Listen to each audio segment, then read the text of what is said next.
Good morning, everyone.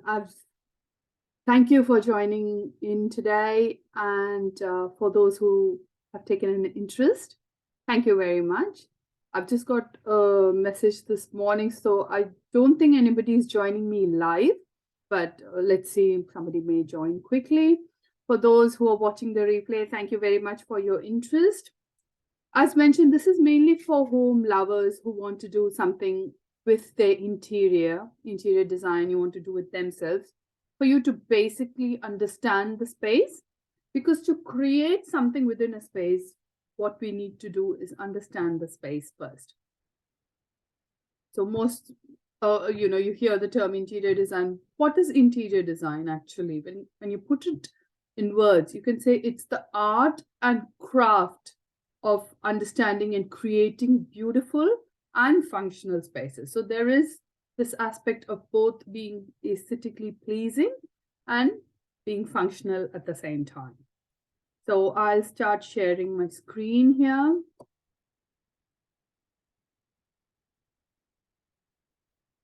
I hope you can see my screen. Let's do full screen. So again, welcome everyone. Today, what we're doing is a webinar where we're talking about elements of design. Now, when we say elements of design, these are the basic building blocks which you need to understand to start creating something further. Now, something about me, I do know some of you do know me, but for others, I am Latika. I have my own interior design company, Latika Ne Design. I've completed my Bachelor of Architecture from India, and I was practicing registered architect in India. And I worked a couple of years in Middle East as senior project architect before I moved to Melbourne. I've been really fortunate to be working in one of the most prestigious projects in the world, which is Presidential Palace Abu Dhabi. I was part of the design and presentation team between the year 2006-2008. After moving to Melbourne, I did work with some architects, and then I was more into interior design, started working with designers, and later down the track, doing it for friends and families, I decided I'll start out on my own, and that is how Latika Ne Design was born. Okay, so let's start. What are the elements of design? Now, the elements are the building block of a space that you need to assess. Now, whether you're doing it for yourself or, say, for example, you're an interior design student and you want to pursue a career. First, what you need to know is you need to understand the space you're in. When you walk into a space, you need to understand the space. Of course, we have drawings, but that drawings give you more of a 2D representation of the area. When you walk into a space, you need to look at the floor, you need to look at the ceiling. It's the whole space. It's a 3-dimensional space that we are talking about. So these are some design elements, the basic design elements, which help you understand the space better, which is the space in itself. What is a space? When we say space, what does that mean? Line, shape, color, texture, light, and pattern. So let's start with space. Now, space is, as the sound goes, it's the area within a room that defines a boundary, the boundary space. So when we generally say we need to consider a living room. So we know it's got a 2-dimensional space on the floor, but then it's got the 3D. It's the volume. You consider the walls, the windows, the ceiling, all of it together. So it's the volume of the space that you need to deal. To create what you want, you have to first understand your space. What is it that the space is feeling? How do you think you can add to the space? Now, we all know what is interior design. You can create visual, you can make it appear larger, appear smaller. But to do that, you need to understand the existing space. Then we can go further from that. So that is one space. Now, this is if you would have seen a plan, what you see is you would have seen a hallway drawn in plan and with a flight of stairs. But when you walk into a space, actually that hallway is double height. So there's more volume than just that elongated space. You've got a double height. So it's got a vertical space and a horizontal area that you need to consider. second, we talk about the line. Now, when we say line, what is the line that we are talking about? Now, we are not talking about the two-dimensional line that we, draw or we see. It's the sense of direction or feeling that you get when you're within a space. So it's the way your eye will move within a space. So it's very clear. You've got vertical lines. When you've got a big height or say huge windows, you get that vertical line. You've got horizontal lines, which are more, restful, informal feeling. Sorry, I forgot to mention, vertical lines give you a feeling of strength and dignity because of the height. Horizontal always gives you a restful, informal feeling. You've got diagonal line, which kind of creates interest and movement. But you need to understand these all have to work together and has to be in a way that it looks balanced. It can't look, it can't fight over each other and create confusion. So we need to work around. If there is one thing that you feel is too much, we'll have to complement it with something else so that you can neutralize the effect. And of course, curved lines, when you walk into a space, you've got curved walls or which suggest movement, soft, free flowing. It's the curved line. Again, in this one, very clear, you can understand the direction. You can see that vertical double height window, all that immediately gives you a sense of dignity. And you can see in that space, we have used that double height to, enhance it further. We've created that more of a feature, increasing the height and bringing it as a really standing it in form of, it's got a visual impact in the space. The other one is the horizontal. You can see that long corridor, horizontal corridor that we've created. So it's the sense of direction when you're in a space that space gives you. Now shape, structure or shape is, when you connect all this space together, when you enclose it, what do you get from the shape? So depending on the shape of the room, when you look at it, you have to consider all the structure, the floor, the walls, the ceiling. And you need to decide, depending on that shape of the room, you will have to decide what furniture you select, how would you position it, whether, you need in a shape, whether you want to complement a certain thing or create a contrast. So those are different ways of designing. Now we are talking about just understanding the space. So these are things you need to understand when you're in your space, so that you understand the space first and then you know what you need to create. The structure, it's very obvious. The structure gives us the guidelines and then we know the limitations or what opportunity we have to work within that space.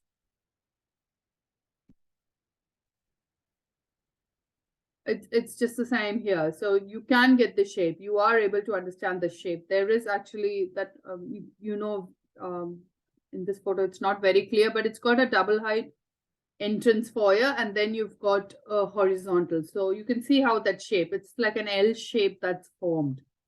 So when you walk into the space immediately, you get that feeling. It's because of the shape. It's because of the walls, the double height and the roof. We are able to get the vertical and the horizontal feel. So we understand the shape and then we create which best suits the shape. Color, of course, one of the really important aspects is color. Now we know, most of us are aware, how does color come? It's when a light falls on the object, it's the color that it reflects and we see the color. So if there's no light, there's no color. So color also helps us to understand the shape, size, and location of an object. So when when there's a light and it falls on a certain object, you get that view by the color that it reflects, that is it in dark, is it far away, or is it close by? So color is also a very fun element to play with when you're considering. So color is one of the great things to introduce.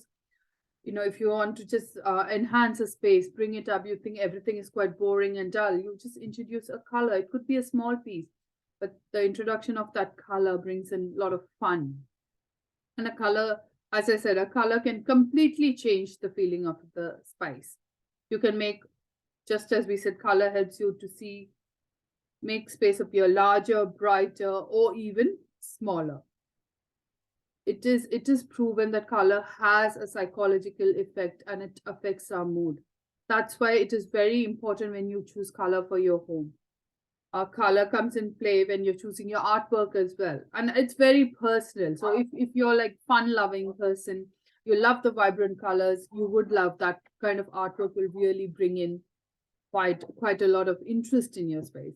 But if you're one of the persons who loves just the earthy neutral tones, you might go in for the warm colors, natural looking feel, so that you get that coziness all throughout your space. So in this we can see the color.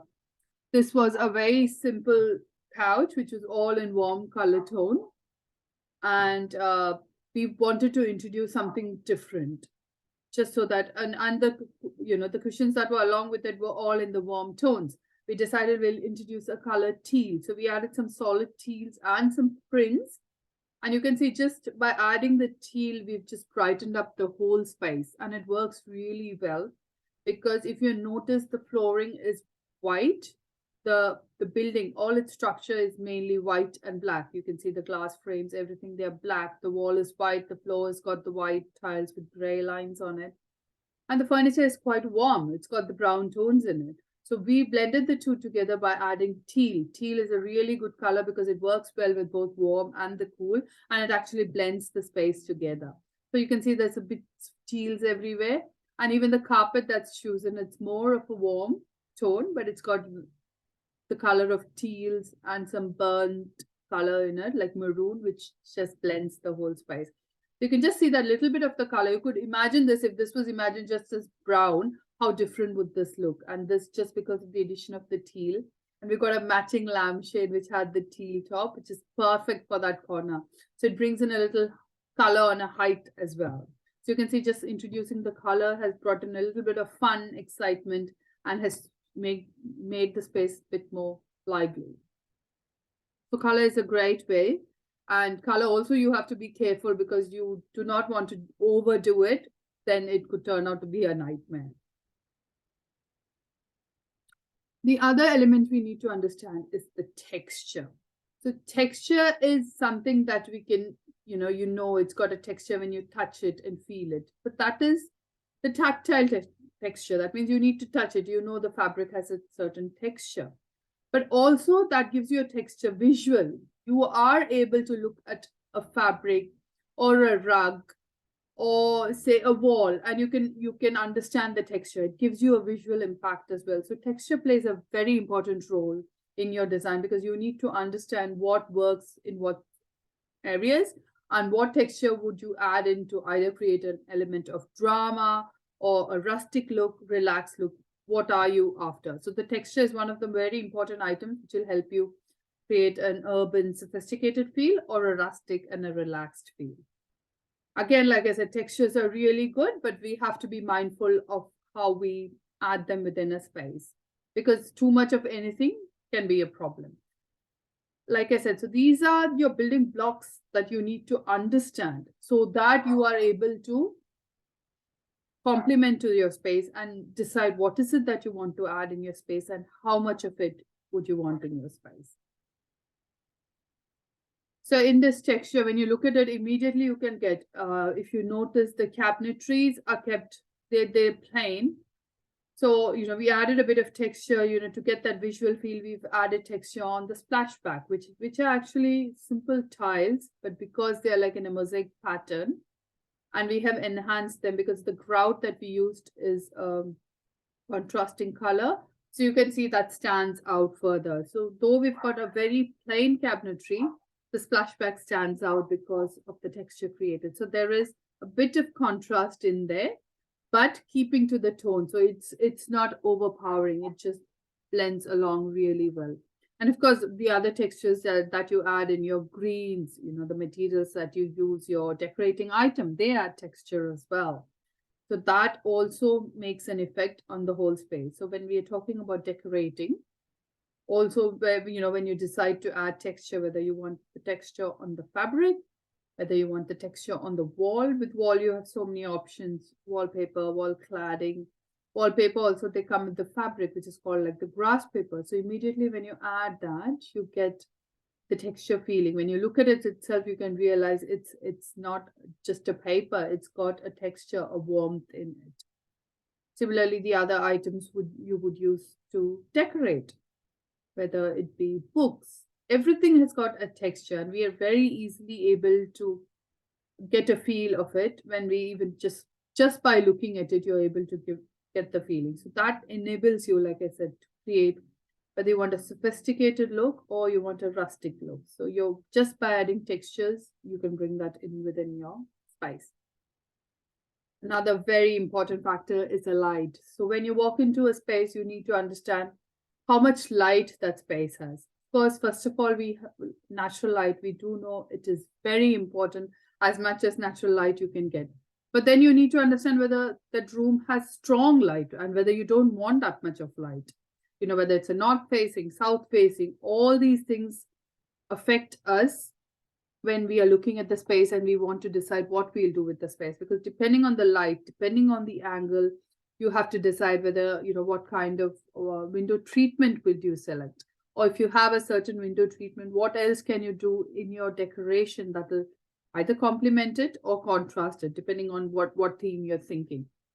So we all know with this in summers, you've got really, it varies from the light that we have in the summer to the light in the winter.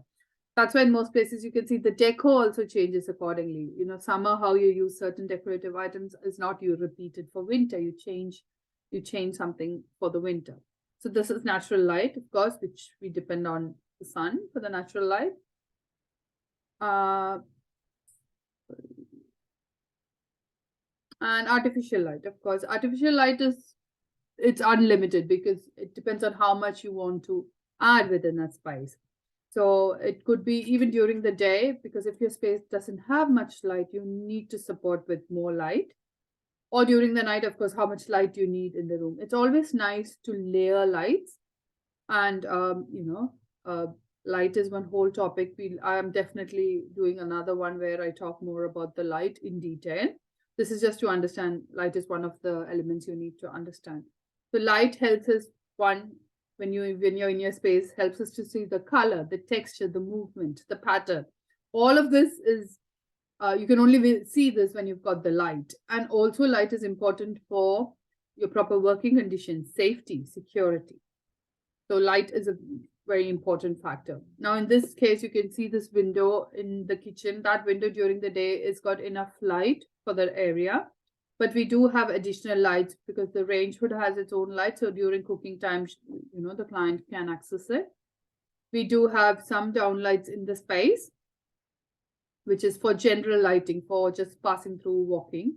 An island bench where, you know, either if you're doing some task or, you know, you're gathering there to have a meal, it's got a pendant light on its own. So it will highlight the area whether you want it. So you can, even if you don't have the other lights and you want to only focus on the island bench, if you're having a quiet meal with family, you can just have that light on. So light also works, especially when you're doing artificial light. It's good to layer a couple of lights so you can turn them on and off depending on which area you're focusing at the time. So they help you to even create different feel when with the lights that you use. Pattern. So what is pattern? We do understand when we say pattern, immediately we think of fabric. Fabric has got so many patterns in it. So, you know, fabric, wherever you're thinking of the fabric kind of material, say rugs, cushions, window treatment, bed linen, and other accessories, pattern comes in. But when we talk about pattern in a space, it is not only about these patterns that we're talking about, the fabric that we add in, but then there are other patterns that is created in the wall. You can have a cutout, or you might have a pillar, you know, you might have a window with some detail, you might have some cladding. They all add to the pattern and they create a certain feel. So you need to always understand that when you're in a space, if there are existing patterns, be aware of it and make sure you know the pattern that will either complement it, work along with it. Because like I said, even too much of pattern can be quite confusing to our mind. So we have to be quite aware. Patterns help you to create that visual impact, to create a style. It's always easy.